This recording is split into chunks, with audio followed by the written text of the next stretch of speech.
the other side, the smoking side, you can't stand inside. You have to stand outside, just like smokers do. Yeah, and It's a good theory, Joe. and the little pool in the center makes a great place to throw your butts. And, yeah. Yeah. That and is so, not what it's intended for. Pretty sure it is. I like it. Yeah, let's get back to our more description. There are letters cut into this copper sheet, about 1,700 or so letters. Mm-hmm. Yeah, and they're actually, like some people said, stamped out. I don't know if they were cut out with a torch or stamped or what, but they go all the way through. So they're not. They were stamped, probably, knowing the time that it was made, it was probably done with like a water jet or something like that.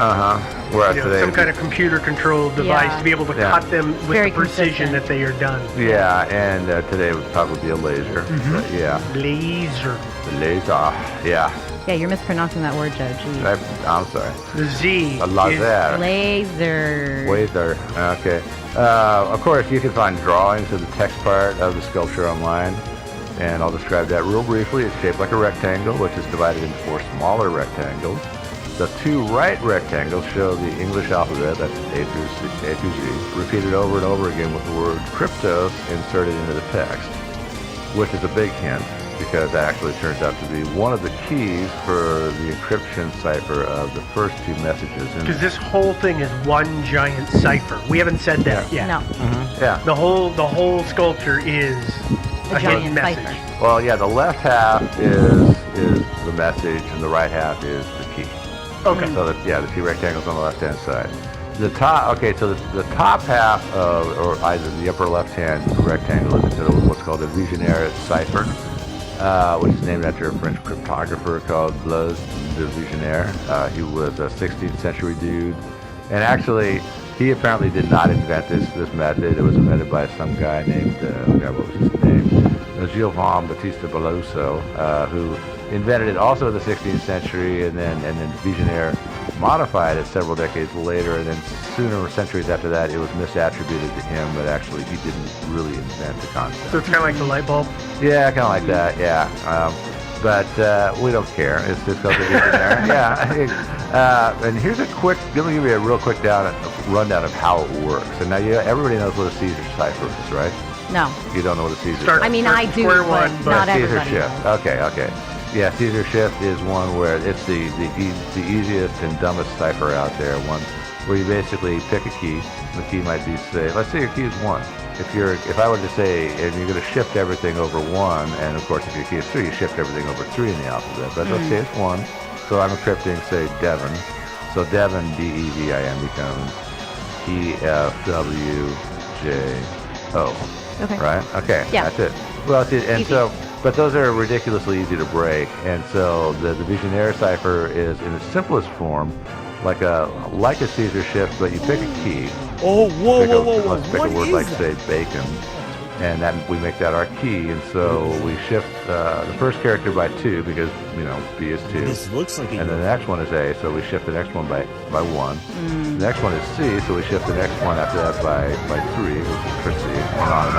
And then we start it over again, shifting from 2, 1, 3, blah, blah, and then shift to 2, 1, 3. Yeah, but of course, again, that leaves a big pattern, but that's in its simplest form, that's a Vigenère cipher. Now, what they did here is a little craftier one. This is one where, to do this one, here's what you do. You sit down and write down the whole alphabet, A through Z. And in this one, they use the word cryptos for the first key, for the top key. So write the word cryptos to the left of your alphabet. And then go through your alphabet and take out so that's it. Cryptos, A through Z, just these letters. What you do is you're going to repeat this alphabet underneath that as many times as the length of your key. So the first part of the message is the key palimpsest, which is 10 characters, so 10 rows. But what you do is the first row starts at P, so that's how they're all shifted around. So palimpsest, P. So it starts with the P in Kryptos and goes all the way through, and at the end, K-R-Y from Kryptos, it is added to the end of it. The next one is A, so it just starts right at A, and then Kryptos. Next one is L, so it starts L through Z, and then it says Kryptos, and then A through J. Okay, so I'm going to ask a question that I think I know the answer to, but I want to make sure. So you said the key to this is Kryptos, but palimpsest, it's a second key. Oh, so it's a 2-key cipher. Yeah. Okay, that's the part you didn't say, and I was making sure that I wasn't missing. Okay. Yeah, and so essentially what you do is let's say I want to encrypt, no, we don't want to encrypt Devin, that's the old letters. We'll encrypt Joe. I like that one. So yeah, so the first line in this one, J is N, and then you go to the top line, you pick out your letters, and then go down. So the first one is the first line, J. Second letter, O, is the second line. So I go to O, and that goes down to the second row, which is F. And this is going to be incomprehensible to you people who are just listening. Then I go over to the E, and I go down to the third line, and that is Y. So that is how my name is encrypted. And then what I do is when I want to decrypt the message, I come back through, and and I know that since I'm decrypting it, and I'm not a cryptographer, I'm actually the intended recipient, I know the 2 keys. That's the beauty of this system, is that since you know, it's easy to remember 2 words. Yeah. And so the guy that gets this message, he doesn't have to carry a code book around with him. He can just sit down and write the whole thing out because he knows those keys. And then when he's done deciphering the message, he can just burn his key that he's created. So for everybody listening, I know that this can be kind of tough to understand. There's a great book out there, and Joe, help me with this. Was it the code book? Yes. Yeah. Is that the actual title of it? Yeah, it was called the code book, and I can't remember who wrote it. We talked about it about 3 did. years ago when we did the last Cypher episode. The code book is a great book to at least go through. He does a much better job of making this kind of stuff palatable to the layman, and that would be a book I'd recommend to look through. Yeah, it really is kind of hard to make this totally understandable because it's a very visual thing. I mean, I've got this table right in front of me, and it's very easy for me. You guys would have it too. I have it in front of me, and it's not easy. I was going to say, I have it in front of me, and I do not understand it at all. But the good news is, I don't try to decipher messages like that. Yeah. No, but here's the beauty part of it. So now my name as encrypted here is NFY, right? NFY. So I go back and I do my name. I do my name, and I go to the first line, and I go over to the N, and then I go up to so that's not the first line. The first line, the top line is the encryption line, so it actually be the second line, but it's the first keyed line. So, and have I confused you yet? You bet I have. But I go over to the N, and then I go up to the top line, and there's a J. Then I go down for the second letter. I go down to the second line down here, and I go to the F, and I go up to the top line. It says O. And then I go down to the third line, and I go over to the Y, and go up to the first line, and there it is in key. So I know my message says go. So that's how you decrypt. I don't know why he bothers to put things in code to us when he writes emails, because I know that if I spend the time to decode it, it just says Joe is awesome over and over and over. I know, that's all. Different kinds of ciphers. Yeah. So that's how the first That's how the first cipher. How does somebody decrypt? Yeah. How what? How do we know that? How do we know that that's what it is? Well, actually, because some people broke the cipher. The first one? Yeah, they did. Okay. And there were two messages, and so 2 different ciphers, and they were both using their ciphers, but with different keys. And so that whole part of it, and then it gets a little trickier with the second one. And but the top of the message is 2 messages. The first one is says between subtle shading in the absence of light, lies the nuance of the conclusion. And there were intentional terms in the spelling. Okay? So I question how intentional that is.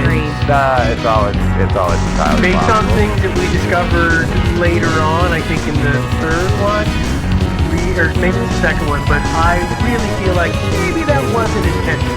Well, there was at least one intentional move, unintentional move that caused the second part of the text to be misinterpreted. Which is why I questioned his statement of, oh, I did that on purpose. Yeah, I know. You would hope that you wouldn't have typos or something that's a very expensive thing. You would hope you wouldn't screw up. I spelled a couple of words, and also that he left a letter or two out. See, this is too soon to talk about this. Yeah, we'll Let's talk keep talking about the cipher. Yeah. Okay. Well, the second one, which the key for that one was, by the way, abscissa, which is one of those obscure little words. The first element of an ordered pair. Now, you know, like for example, palimpsest. The palimpsest is supposedly hinted at by the shape of the sculpture itself. It's shaped like a scroll. And a palimpsest is that which has been recorded over or written over. And so the earliest scrolls, because writing materials were kind of scarce back in the day, often the scroll was no longer used for much of it. It would be scraped off, and the characters would be scraped off of it, and people could write over it again, and that's what a palimpsest is. So palimpsest, you know, in its earliest form was a scroll. And so apparently, so that's the whole thing. It's like, well, don't you see the hint there, the big hint? You know, it's a scroll, therefore palimpsest. You know, for me, it was like, yeah, right. I mean, I can see it now in retrospect, of course, but how somebody was expected to guess that, you know, before decoding it, well, you know, for Christ's sake, give me a break. Yeah. Yeah, there's a lot of little hints like this, at least it's supposedly. Well, people say that the word abscissa, the second key, was hinted at in the first message. Well, I'm not seeing that. I've read the decoded first message, and I'm not seeing it in there, but, you know, whatever. I mean, these people must be a lot smarter than me, I guess. Let's look at this second message. Here's what it is. It says it was totally invisible. Hard-working, They used and Earth's every magnetic little field. woman. Only one thing was stands in gathered her and way. transmitted underground And on one life to live. to an unknown location. Does Langley know about this? They should. He's buried out there somewhere. Who knows the exact location? Only WW, by the way, this is WW William Webster, He was in charge at the time. director of the CIA at the time. This was his last message. Here the message gives some coordinates, which turn out to map to a spot about 150 feet southeast of the sculpture. And then that's followed at that point by two more words, which are layer 2. And nobody knows what the significance of layer 2 is yet. Maybe it'll all become clear someday. And so, yeah, it's unfortunate when you decode the messages. They're really not all that helpful. A little vague. Yeah, a little vague. Yeah, a little. Yeah. And then we go to the lower rectangle, and there's I think 866 characters. No, in there. Something like that. No, actually, 866 is the entire left-hand filter, so about half of that. You So counted. about 433 right in there. Yeah. These, at least the first part of it, the first maybe 3/4 of it, was encrypted with a totally different system. It was something called columnar transposition. And This is mind-boggling. yeah, and especially how somebody could figure it out and decrypt it. Yeah, it really is. It took me a little while to actually understand this, and I actually was eventually able to figure it out. But yeah, it's tricky. And so imagine this. So if you want to encrypt a message, you take your text, take all the punctuation and spaces out, put it in a Word document, so it's at least 3 or 4 lines, and you want to use a font like Courier. Mono-spaced. Exactly. Nothing with proportional spacing. You want every character to occupy the same amount of space, right? And then you print it onto a sheet of paper, and then you cut the text. You cut the text out into columns. So you got, like, say, 4 lines. So you got all these little snips of paper that have 4 vertical letters on them, right? And all of the columns are the same width. Yeah. So four letters wide. No. They're 1 letter wide, 1 letter wide, and 4 letters high. Oh, okay. I Yeah. thought it was into group. The columns were grouped. Okay, I took Yeah, it wrong. no. Got it? Yeah, and you don't. So you cut out all these columns, and then in this particular case, what you do is you step through backwards. In this particular case, they chose to have 86 character lines. They step through backwards 7 characters at a time. So starting at the beginning with the first character, they step backwards 7, which took them to column 81, and then so you pull that snippet of paper out, set it next to the first one. And then go back 7 more, which is column 74. You pull that one out, set it next to the first one, and just keep doing that over. Keep going around and around and around through the message until you've essentially rearranged all the columns in this pattern, right? Then take all your little snippets of paper and rotate them 90 degrees clockwise and glue them all together end to end. Oh, All God. right? And then at the end of all that, then cut it somewhere in the middle. And in this particular case, this text actually ended with a question mark. And when it was done rearranging everything, the question mark was about halfway through, a little more than halfway. So that's where they cut it. So this question mark wound up at the end of the encrypted text again. So they cut it right after the question mark, and they swap the front and the back halves, and there you have it. That's your encrypted text. So So I see the look on Devin's face. I'm going to put this in simpler terms. You take a can of alphabet soup, and you pour it on the ground, and you read it. That's how this works. Got it. Okay. That's about it. Well, yeah. So the contrast between the two systems is in the first half, the letters are all in the right place, but they don't mean the same thing. It's the wrong letter, right? You got to. Whereas in this case, none of the letters have actually been encrypted. They've just been rearranged, and so the letters are all in clear text. But good luck figuring it out. Technically. Technically. Well. Can I? This might be a dumb question, but here we are. Who made these ciphers? Did the artist make the cipher? No, actually, he got. There was a guy who was the chief of the cryptography department at the CIA at the time. So he made them. Yeah, well, essentially, he and the artist sat down. I think that Jim Sanborn wanted to create these riddles because, and then encrypt them. And so there was a collaborative project between the two of them as how to encrypt these things. Got it. So I was thinking Sanborn, this was a kind of big undertaking for somebody who's an artist. I mean, not that artists can't be, smart, but yeah. Well, you never know. Sometimes people have hobbies too. There are people out there who do one thing, and cryptography is their hobby. So but he had a little help with this. So what did that cipher end up being? Was it broken? Yeah, this one was broken, and again, this is up to character 768 out of 866. So, and this is what's called K1 through K3. So the first two messages are in the top left rectangle, and then about 3/4 of the bottom left are K3. And then below that is what's called K4. Okay. That's what hasn't been broken yet. Okay, but what did K3 say?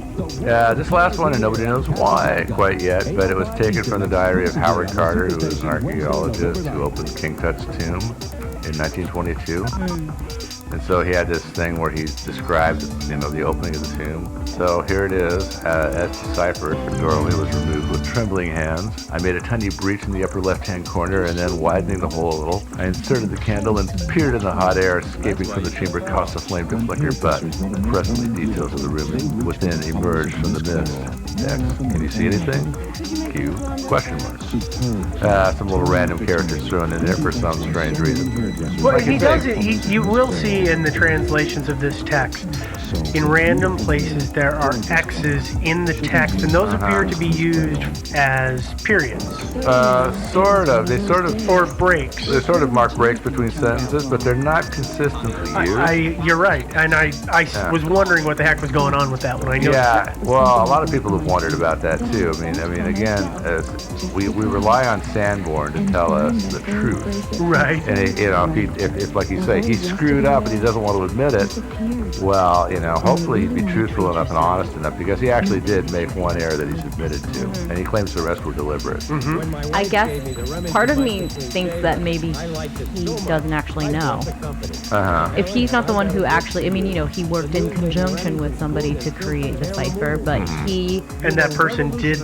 It's totally possible that person was like, all right, this says what you wanted it to say, and he doesn't know. Well, I think what happened is Sanborn was required to actually give them the contents of the messages along with the encryption techniques that he used. So I think what happened is he got trained up. They picked out a few really good cipher techniques, and then he got trained up in it, and then he encrypted the messages himself. And then he had to hand those over to the CIA. Because essentially what they wanted to do was they wanted to know that he wasn't putting something in there kind of like, CIA is a bunch of jerks. Yeah, and so, they wanted to know what the contents were so they wouldn't be embarrassed. So he did all of the... As far as I know, he did the encryption himself. Okay. Yeah, and so what I'm wondering, what other people have wanted this too, is that given these strange little glitches, weird things with the X's, moving characters around and stuff, if perhaps there isn't another cipher within that cipher. I was going to say, yeah. Yeah, the deciphered message might itself contain some other ciphered message. And I presume that people, since, K4 isn't solved yet, I presume that people have tried to get some kind of cipher code from the other 3 that might decode the 4. Oh, yeah. And that hasn't worked, obviously. Obviously, no. Yeah. Supposedly, there are hints to the solution of K4 in the previous 3, but he hasn't said what exactly these hints are. The problem, if I understand correctly, with K4 is that it is so short. Yeah, exactly. One of them.